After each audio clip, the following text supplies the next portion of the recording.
qui finalement a fini par être ignoré et oublié parce que techniquement c'était presque impossible. Et prenez des pays qui sont éparpillés. Par exemple la France, qui a des îles un peu partout, qui a des possessions un peu partout. Par conséquent, pour couvrir son territoire national, eh ben, elle est obligée peut-être de couvrir tout le globe en entier et devrait pour cela avoir, je ne sacralise pas le cas français, je le donne comme exemple seulement, pour couvrir donc son territoire et les territoires d'outre-mer, elle doit demander l'autorisation presque à tous les pays de la planète, ce qui est presque impossible. Et parallèlement à cette polémique, certains pays sont allés loin pour chercher la solution hard, dure. Et par conséquent, qu'est-ce qu'elle a fait l'URSS? Parce qu'elle était un peu en retard dans ce domaine-là. Elle a inventé la technique du satellite suicide. Il y a là-haut un satellite qui m'emmerde, qui me dérange, qui émet vers moi sans mon autorisation. Il ne veut pas me demander l'autorisation à moi. Il émet vers moi sans que je le permette. J'envoie un satellite qui va se placer là-haut à côté de son satellite et il explose. En explosant, il fait exploser l'autre satellite qui m'emmerdait, qui me couvrait sans mon autorisation. L'URSS donc avait inventé ce procédé-là. Heureusement que ce procédé a été vite oublié. D'autres pays, par exemple, comme la Chine, ont inventé un autre procédé, à savoir le brouillage par laser.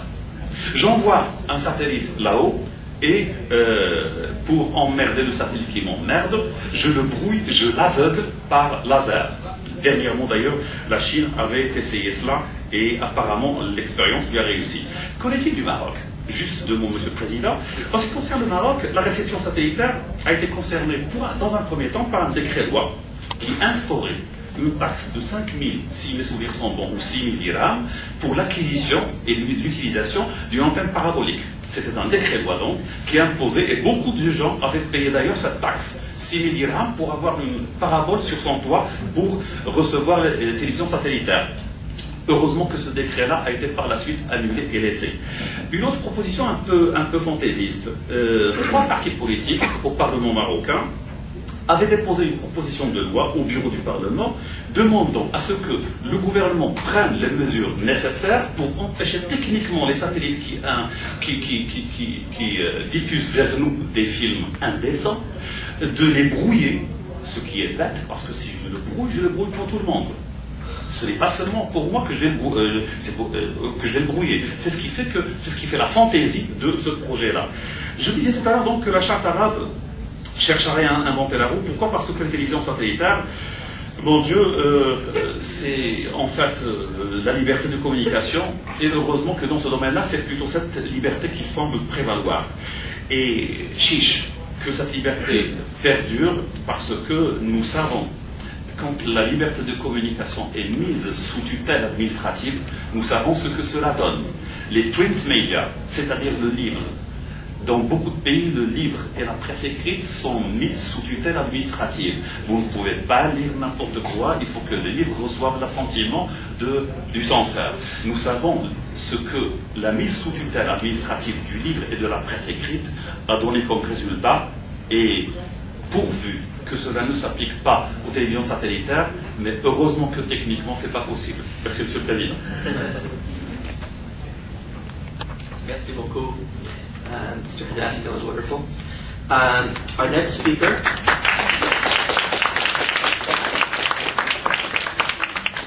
Our next speaker is John Thorne. John served recently as the North Africa reporter for the Associated Press, the American news agency, based here in Rabat from March 2006 through August of 2007. Previously, he worked as a freelance correspondent based in Beirut and in London. His work has appeared in the Christian Science Monitor, the San Francisco Chronicle, Haaretz, and many other newspapers. Since spring of 2005, he has been a contributing editor of The Liberal, a London-based quarterly magazine of politics and culture. He's currently a senior research fellow with Civitas, a London social affairs think tank and charity studying minority issues in the UK as part of Civitas' Center for Social Cohesion. John. Good morning. Thank you, David. I wish to thank all of you for coming. I wish to thank the organizers for having invited me to come down and speak at this. And I also wish to say this is the first time I've done anything like this, so bear with me if I stumble a bit. I'm going to talk a little bit about how I got into journalism and why, and then about how I think journalism aids and strengthens civil society. David gave you the rundown of basically my career. I grew up on a very small island, and I think that had something to do with why I wanted to be a journalist and more generally to write. It's because I wanted to get out and see the world. I grew up on Bainbridge Island, which if anybody has heard of that, I'd be very shocked. It's an island near Seattle, which is a city at the extreme northwest corner of the United States. And it's a place with one middle school and one high school, and you can't walk down the street of one town without running into 5 people that you know within half an hour. So it was a small and very warm community to grow up in. But it was one that left me wanting to see more of the world.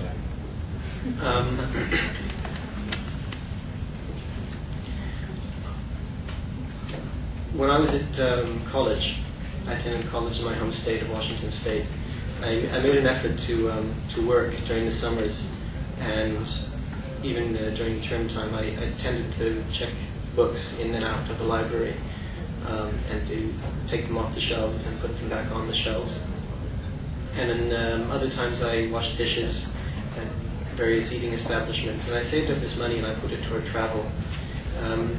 And ultimately, after I finished university and I'd actually managed to do a bit of interning at some newspapers and magazines, I thought there's only one way for me to get into the career that I want, and that's simply to go and do it. And so I took my savings, and having the luxury of a passport that allows me to travel, at least temporarily, fairly freely, I began going to places that I felt interested at least me. I lived briefly in Romania. I traveled around Europe, around North Africa, and I eventually settled in 2004 in Beirut, Lebanon. And during this time I was trying to be a freelance journalist, that is, coming up with ideas, sending them to editors, and trying to convince someone to pay me. Right. I've lost my microphone, so it's back. And for the first couple of years, I was a total disaster. I really hadn't taken time to understand how the news media worked, but gradually I broke in. I got a break with the Christian Science Monitor newspaper, which published a story of mine about Lebanon, which was under Syrian control and occupation at that time, and that's what I had written about.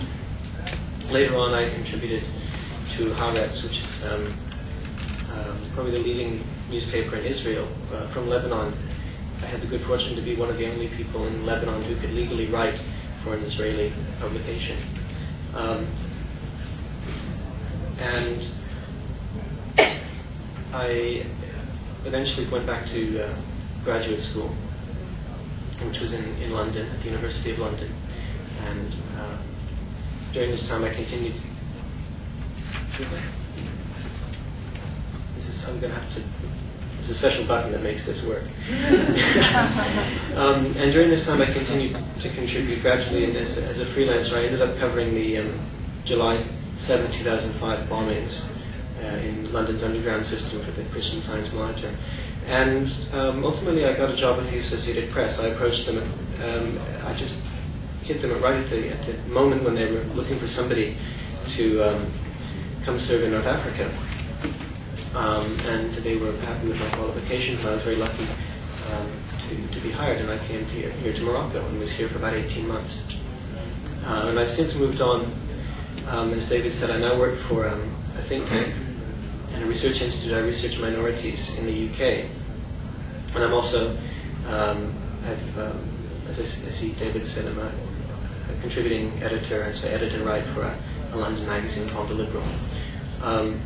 So I've had a very peculiar and haphazard entry into journalism, and what I think this illustrates is that it's the kind of career that doesn't have a single route into it, and it's something that people tend to do because they want to. Any journalist will tell you that they don't do it for the money.